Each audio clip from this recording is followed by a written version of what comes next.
Hello students, welcome to the YouTube channel of Akbar classes. Akbar classes के YouTube channel में आप सबका स्वागत है। आज मैं क्लास 7 के केमिस्ट्री के लेक्चर्स को आगे बढ़ाने जा रहा हूँ। पियर्सन की केमिस्ट्री को हम लोग कर रहे हैं। अब तक हमने उस पर 4 लेक्चर कर लिया। जो चैप्टर हमारा चल रहा है that very chapter is classification of matter. इसमें हमने 4 लेक्चर किया। सबसे पहला जो लेक्चर था इसमें इंट्रोडक्शन ऑफ केमिस्ट्री था और मैटर से रिलेटेड बातें थी कि केमिस्ट्री में हम लोग क्या पढ़ते हैं। Second lecture kinetic molecular theory वगैरह थी। थर्ड लेक्चर डिफ्यूज़न था and the fourth lecture was phase transition. Phase transition मतलब कि जब कोई मैटर अपने फिजिकल स्टेट को बदलता है तो क्या क्या चीज़ें होती है। हमने देखा कि मैटर अपना फिजिकल स्टेट बदल सकता है। और मैटर अपना फिजिकल स्टेट क्यों बदल सकता है? क्योंकि मैटर का जो फिजिकल स्टेट है ये कुछ एक्सटर्नल फैक्टर्स पे डिपेंड करता है and those factors are temperature and pressure. लेकिन हमारा जो प्रेशर है वो अनअफेक्टेड रहता है, प्रेशर कांस्टेंट रहता है। तो हम लोग लार्जली जो इफेक्ट देखते हैं वो किसका देखते हैं? टेम्परेचर का देखते हैं।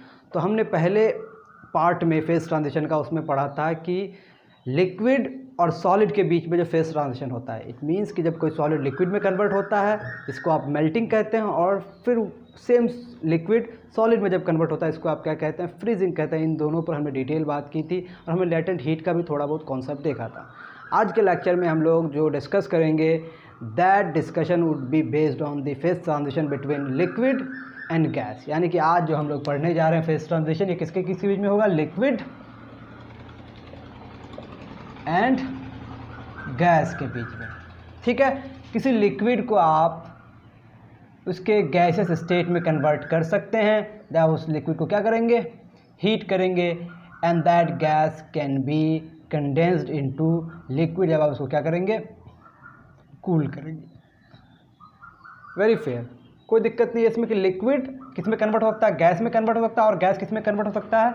लिक्विड में कन्वर्ट हो सकता है। बस आपको प्रोसेस को अपोजिट करना पड़ेगा। लिक्विड को हीट करेंगे गैस में कन्वर्ट होगा, और उस गैस को कूल करेंगे तो फिर से लिक्विड में कन्वर्ट हो जाएगा। अब लिक्विड से गैस में कन्वर्ट होने के 2 प्रोसेसेस हैं, liquid to gas. Liquid to gas जो है इसके 2 मोड्स हैं। एक मोड आप सबने सुना होगा कि बॉइलिंग होता है, और दूसरा मोड होता है इवापोरेशन। अब जो बच्चे क्लास 6 में पढ़े होंगे उसको ये डिफरेंस पता नहीं होगा कि what is the difference between boiling and evaporation. तो आज के लेक्चर में हम इससे पूरा डिटेल करेंगे कि what is the basic difference between boiling and evaporation. Let's see क्या होता है। तो आप में से इतने बच्चे लिक्विड को ऑब्जर्व किए होंगे। कोई भी लिक्विड, मान लेते हैं कंटेनर में लिक्विड है, कोई भी लिक्विड है, नॉर्मल एटमॉस्फेरिक प्रेशर में ये आपका लिक्विड है, एनी लिक्विड। सपोज वाटर है, वाटर को आप H2O लिखते हैं।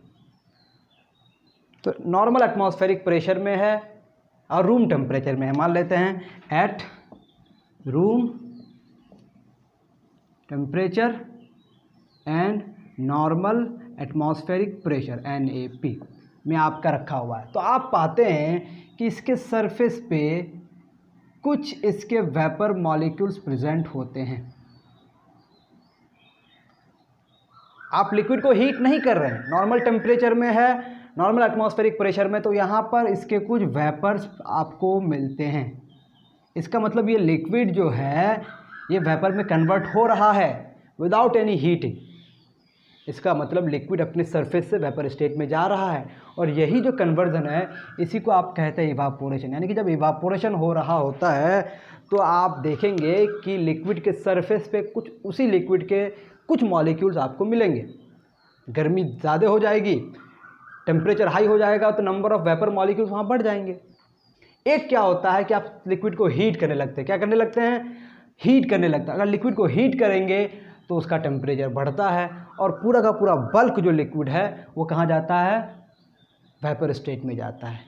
तो बिल्कुल डिफरेंट प्रोसेस हो गया। उसमें आपको हीट करना पड़ता है, एक फिक्स टेम्परेचर में पहुंचना पड़ता है, लेकिन इवापोरेशन में इतनी बात नहीं होती। तो पहले हम लोग बॉइलिंग को जान रहे थे कि बॉइलिंग है क्या। तो बॉइलिंग क्या है?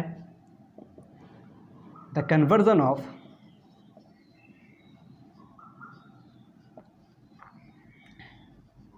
any liquid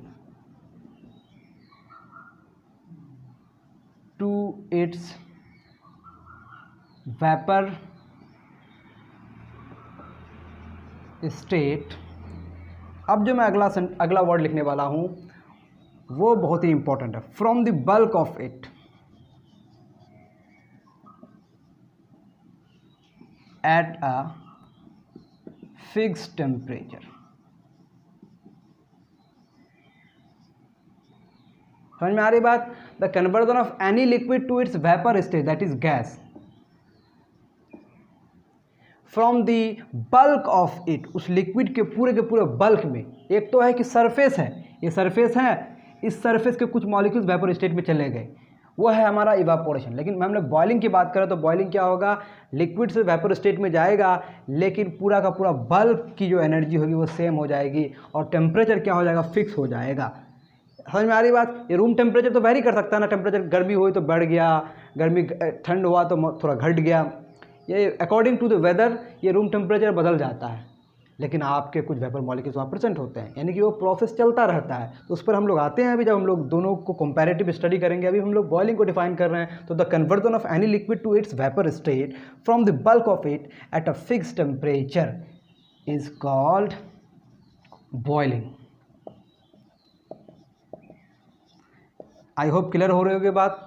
तो बॉइलिंग क्या हो गया, किसी भी लिक्विड का वेपर स्टेट में जाना उसके पूरे के पूरे बल्क से। ये जो फिक्स टेम्परेचर है, इसी फिक्स टेम्परेचर को हम लोग बोलते हैं बॉइलिंग पॉइंट। क्या कहते हैं? बॉइलिंग पॉइंट का कॉन्सेप्ट हायर क्लासेस में और डिटेल होगा। अभी हम बहुत ही आपके लेवल पे जाके लिख देते हैं कि वो फिक्स टेम्परेचर जिसमें बॉइलिंग होता है या फिर बॉइलिंग शुरू होता है। याद रहे, बॉइलिंग जिस टेम्परेचर पे शुरू होता है ख़त्म भी उसी टेम्परेचर में होगा, यानी कि boiling process, through out the boiling process वो टेम्परेचर फिक्स रहता है। जैसा कि मेल्टिंग में हमने देखा था, जैसा कि हमने फ्रीजिंग में देखा था। In the same way boiling process में भी temperature through out the process क्या होगा, फिक्स होगा। इनिशियली आप लिक्विड को हीट करेंगे, टेम्परेचर बढ़ेगा, लेकिन जब 100 डिग्री सेल्सियस में पहुंचेगा वाटर का टेम्परेचर, तब टेम्परेचर फिक्स हो जाएगा। At that point when you heat further, तो प्रोसेस शुरू हो जाएगा, लिक्विड से वेपर स्टेट में कन्वर्ट होना शुरू हो जाएगा। उसी प्रोसेस को आप बॉइलिंग बोलेंगे और वो टेम्परेचर कहलाएगा boiling point. The temperature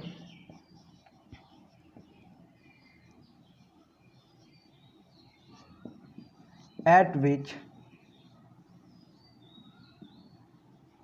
any liquid boils at, ये डिफाइन करना बहुत ज़रूरी है क्योंकि हमारा जो प्रेशर है, जितने सारे बॉइलिंग प्रोसेसेस होते हैं वो नॉर्मल एटमॉस्फेरिक प्रेशर होता है। तो हम कह देंगे eight normal atmospheric pressure, this is the boiling point. I hope आपको क्लियर हो रही होगी बात। अब इन बातों को आप कॉपी करें, फिर हम देखेंगे कि बॉइलिंग और इवापोरेशन में क्या डिफरेंस है। ठीक है, बॉइलिंग समझ में आ गया, फेज ट्रांजिशन। अब इवापोरेशन क्या है, इवापोरेशन की तरफ आते हैं। What is evaporation? इवापोरेशन, मैंने आपको कहा कि हर लिक्विड के at the surface of any liquid there are some vapour molecules present. How these vapor molecules are formed because of the process of evaporation। ठीक है, तो सरफेस पे हो रहा होता है। तो इवापोरेशन क्या है,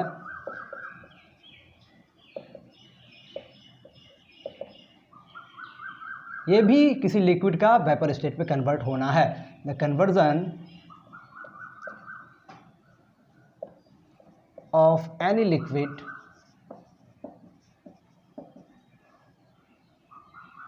conversion of any liquid to its vapor state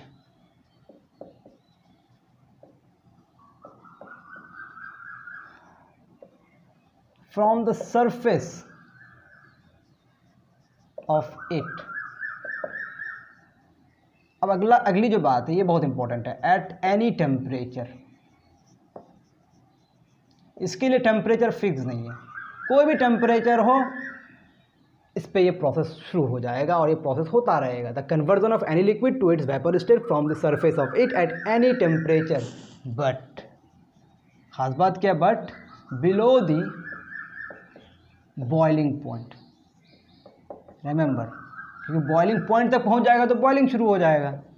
तो दिस शुड बी रिमेंबर, यही डिफरेंस है। बॉइलिंग पॉइंट से पहले अगर कोई लिक्विड वेपर स्टेट में जा रहा है, इट मीन्स कि उसका इवापोरेशन हो रहा है। इसका मतलब पूरा का पूरा लिक्विड पार्टिसिपेट नहीं कर रहा, only the surface of the liquid is participating. तो this is the basic difference between boiling and evaporation. इसके लिए कोई फिक्स टेम्परेचर नहीं है, मैंने दोनों को डिफाइन कर दिया। आप थोड़ा कंपैरेटिव स्टडी देख लेते हैं कि what is the basic difference between boiling and evaporation.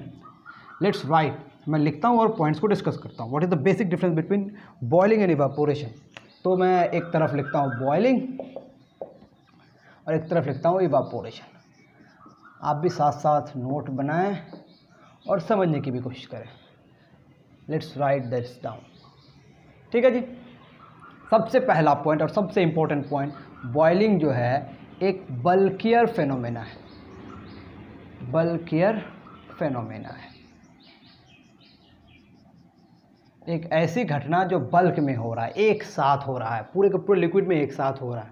It doesn't mean कि पूरा का पूरा लिक्विड 100 डिग्री सेल्सियस में वेपर स्टेट में चला जाएगा। It means all the particles have sufficient energy to go into the vapour state, but only those molecules, those particles are going into the vapour state which are getting the chance, जिसको chance मिल रहा है। लेकिन evaporation में सिर्फ surface के molecules के पास ही energy होती है वेपर स्टेट में जाने के लिए। बाकी जो मॉलिक्यूल्स है उसकी एनर्जी सरफेस के मॉलिक्यूल्स की एनर्जी से बिल्कुल अलग होती है। अब रीज़न समझते हैं इवापोरेशन होने का, क्योंकि आपको पता है कि जो सरफेस है लिक्विड का, जो अपर सरफेस है दैट इज फ्री सरफेस, यानी कि that surface is in contact with the atmosphere, atmosphere के कॉन्टैक्ट में है और एटमॉस्फेयर के हीट को वो ग्रेजुअली धीरे धीरे क्या करता है, एब्जॉर्ब करता है। Because of this absorption of heat, जो सरफेस के मॉलिक्यूल्स की काइनेटिक एनर्जी है वो average kinetic energy of the liquid से ज़्यादा हो जाता है।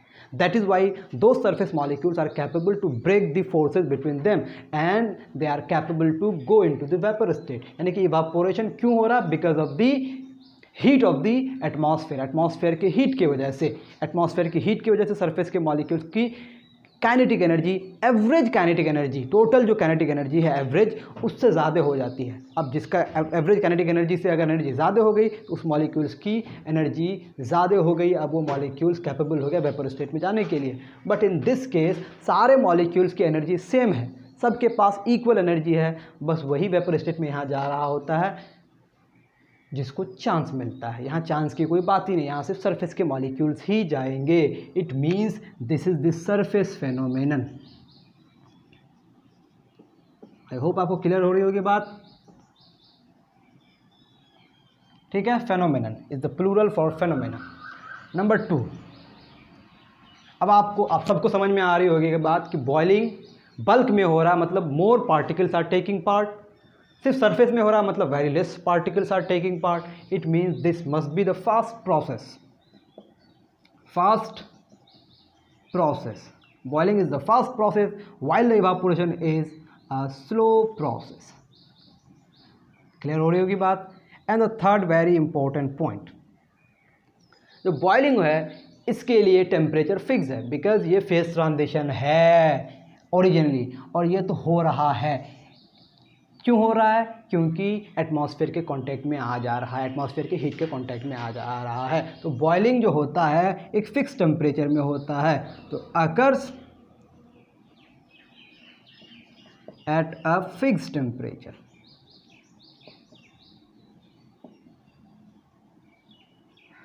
इसी फिक्स टेम्परेचर को हमने नाम दिया बॉइलिंग पॉइंट। रिमेंबर? ठीक है। But evaporation occurs at any temperature।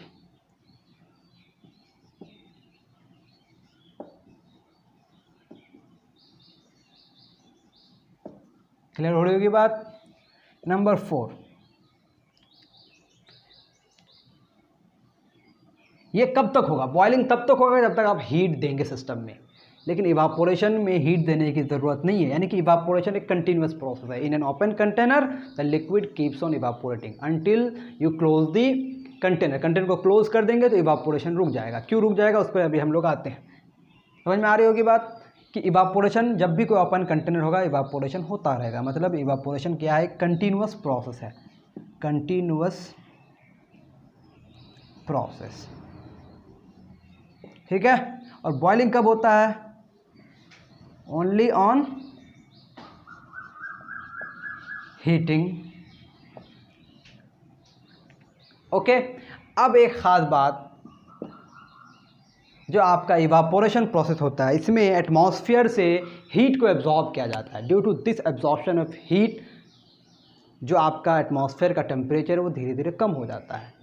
इसका जो प्रैक्टिकल एग्जांपल है, या आप कहाँ देख सकते हैं, आप किसी समंदर के किनारे जाके खड़े होंगे तो you feel the calm, you feel the cold of the sea. अब वो क्यों आपको ठंडा कर रहा है? क्योंकि उसका जो इन्वायरमेंट है, उसका जो सराउंडिंग है सी का, वहाँ से हीट को एब्जॉर्ब कर रहा है आपका सी वाटर, उसका सरफेस, क्योंकि वहाँ इवापोरेशन होता है। तो जहाँ प्रोसेस इवापोरेशन का होता है वो सराउंडिंग ठंडा हो जाता है। क्यों? क्योंकि जो लिक्विड इवापोरेट हो रहा होता है, that liquid is continuously absorbing the heat from the surrounding, making the surrounding colder. यानी कि इवापोरेशन की वजह से आपका सराउंडिंग ठंडा हो जाता है। तो आप कहते हैं कि evaporation causes cooling effect, causes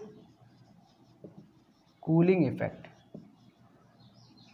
ठीक है, इसका कोई मतलब ही नहीं है कूलिंग इफेक्ट से, नो कूलिंग इफेक्ट।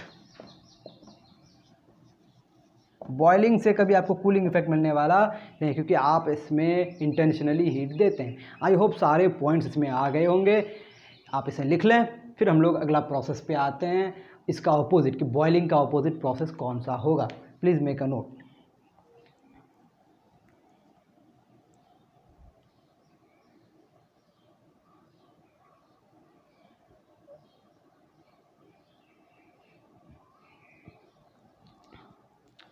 ओके, लिख लिया आपने। अब हम लोग अगर किसी गैस को लिक्विड स्टेट में कन्वर्ट करेंगे तो what we have to do. जिस तरह से हमें किसी लिक्विड को वेपर स्टेट में कन्वर्ट करने के लिए उसे हीट करना पड़ा, तो किसी गैस को लिक्विड स्टेट में कन्वर्ट करने के लिए क्या करना पड़ेगा? Obviously we have to cool the vapour. ठीक है, हमारे पास वेपर है, दैट इज़ कोई गैस है। इस गैस को हमें लिक्विड स्टेट में कन्वर्ट अगर करना हो तो इस वेपर को क्या करेंगे? कूल करेंगे। और कूल करने पर वेपर से लिक्विड बनने का जो प्रोसेस है, that very process is condensation.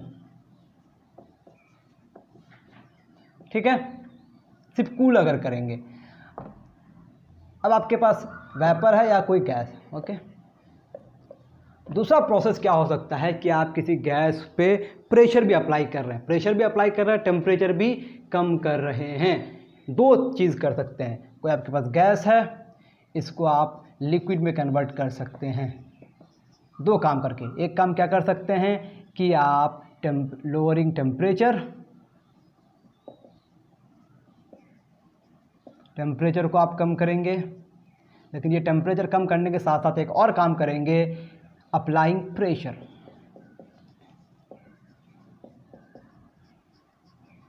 ठीक है, आपके पास एक लिक्विड गैस है, उस पर आप प्रेशर अप्लाई करें, साथ साथ उसको ठंडा भी करें। दो प्रोसेस एक साथ जब करेंगे तो ये गैस किस में कन्वर्ट हो जाएगा? लिक्विड में कन्वर्ट हो जाएगा। और ये जो है स्पेशल नाम इसमें आता है, इसको हम लोग बोलते हैं लिक्विफैक्शन। यानी कि आपको किसी गैस को लिक्विड में कन्वर्ट करने के दो मेथड्स हो सकते हैं। एक तो सिंपली आप कूल करेंगे, लिक्विड में कन्वर्ट हो जाएगा। दूसरा प्रोसेस क्या है कि आप उस पे टेम्परेचर को तो घटाएंगे ही, साथ साथ उस पर प्रेशर अप्लाई करेंगे। यानी कि इसमें दो बातें होंगी, टेम्परेचर जो है वो घटेगा एंड जो प्रेशर है वो बढ़ेगा। ठीक है, लेकिन इसमें सिर्फ और सिर्फ टेम्परेचर घटेगा। टेम्परेचर घट के किसी वेपर को लिक्विड में कन्वर्ट करना इज कंडेंसेशन, और प्रेशर अप्लाई करके और टेम्परेचर को घटा के किसी वेपर को लिक्विड में कन्वर्ट करना कहलाता है लिक्विफैक्शन। तो we have two different methods, two different processes. Both the processes are the conversion of gas into its liquid state. Define करना है तो कर सकते हैं, the conversion of gas into its liquid state on cooling. ये क्या हो गया? The conversion of vapor into its liquid state on cooling। ये क्या है? the conversion of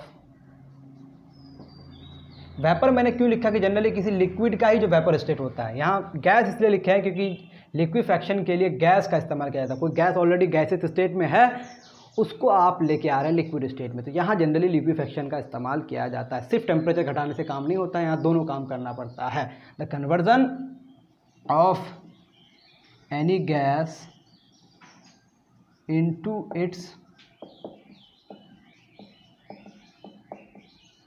liquid state by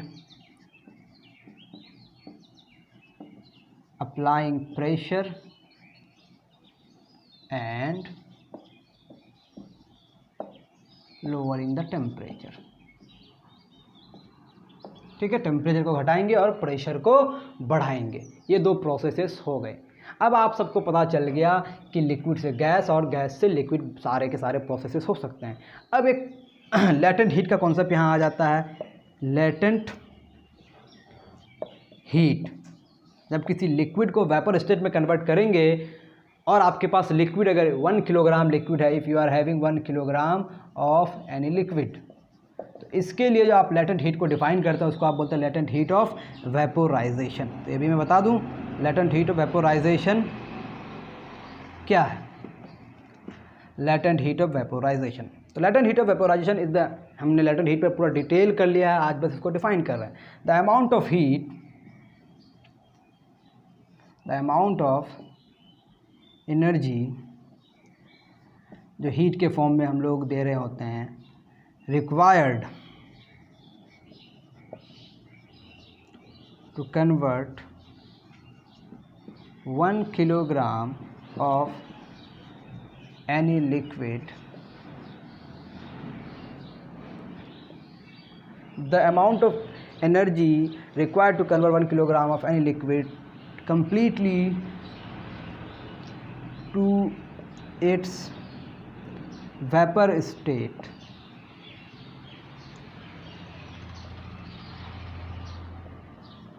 at its boiling point. आप सबको पता है जब प्रोसेस हो रहा होता है तो उस समय टेम्परेचर फिक्स होता है, and that very temperature is boiling point, और प्रेशर भी हमारा फिक्स होगा। एंड एट नॉर्मल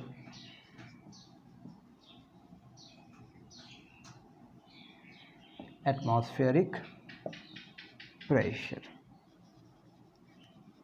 क्लियर हो रही बात? Latent heat of vaporisation is the amount of heat energy required to convert 1 kilogram of any liquid to its vapour state, उसके boiling point पर और नॉर्मल एटमॉस्फेरिक प्रेशर पर। ये हो गया latent heat, liquefaction and condensation. तो ये सारे के सारे प्रोसेसेस हो गए और उससे रिलेटेड एक छोटा सा कॉन्सेप्ट हो गया लेटेंट हीट का। Latent heat amount of heat जो रिक्वायर्ड होता है एक फिक्स टेम्परेचर पे। जो लोग पहली बार इस लेक्चर को देख रहे हैं वो पुराने लेक्चर्स को अगर फॉलो करेंगे तो you can understand all the concept. ठीक है, अब हमारे पास एक और फेज ट्रांजिशन है जिसमें कोई सॉलिड सीधे वेपर स्टेट में कन्वर्ट हो जाता है। एक तो आपका सॉलिड है लिक्विड में कन्वर्ट होगा, लिक्विड है गैस में कन्वर्ट होगा, but there are some solids which directly convert into the vapour state without undergoing into the liquid state.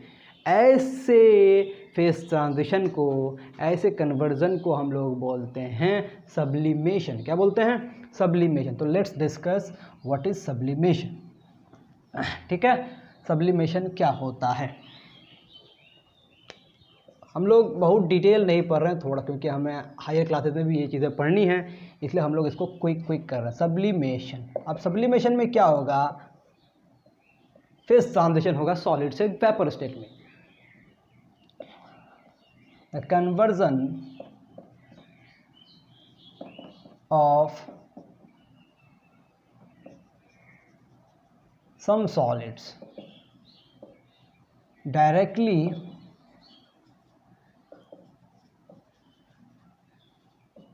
into its vapor state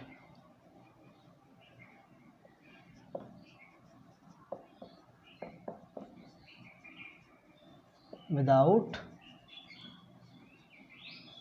undergoing it's liquid state, यानी कि बीच में liquid आना ही नहीं है। सॉलिड है, कोई ऐसा सॉलिड है जिसमें वो नेचर है तो वो सीधे वेपर स्टेट में कन्वर्ट हो जाएगा अगर उसको सफिशिएंट हीट मिल जाता है। ठीक है, तो इस प्रोसेस को आप बोलते हैं सब्लिमेशन। अगर इसका उल्टा हो जाए, ये प्रोसेस क्या हो गया, सब्लिमेशन। लेकिन अगर इसका उल्टा हो, आपके पास वेपर है, यानी कि इसी सॉलिड का अगर वेपर है, इसको अगर कूल करेंगे तो किस में सीधा कन्वर्ट हो जाएगा, सॉलिड में। इस प्रोसेस को आप बोलते हैं डिपोजिशन। क्या बोलते हैं, डिपोजिशन। डिपोजिशन में उल्टा हो जाएगा, द कन्वर्जन ऑफ वेपर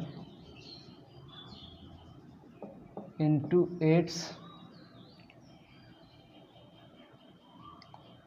जब मैं वेपर बोलता हूँ आई मीन कि gas, the conversion of vapour into its solid state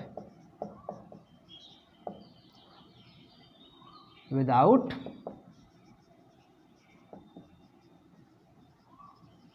undergoing the liquid state is called deposition. I hope clear हो रही होगी बात। तो deposition and sublimation are the two opposite processes. लेकिन इसके लिए जो आपके पास जो सॉलिड्स हैं, ये स्पेसिफिक सॉलिड्स के ही साथ ऐसी बातें होती हैं, नॉर्मली ऐसी बात नहीं होती है। यानी कि आपके पास कोई वेपर है, किसी सॉलिड का वेपर है, इसको आप कूल करेंगे तो सीधे किस में कन्वर्ट हो जाएगा, सॉलिड में कन्वर्ट हो जाएगा। This is called deposition. Sublimation and deposition are the two opposite process. Example कौन कौन से ऐसे मटेरियल का है, तो इससे आ जाएगा आपका कौन कौन से एग्जाम्पल्स हो सकते हैं। एग्जाम्पल कैम्फर, इसको आप कपूर कहते हैं, कैम्फर है, आयोडीन है, इसमें अमोनियम क्लोराइड आ गया आपका,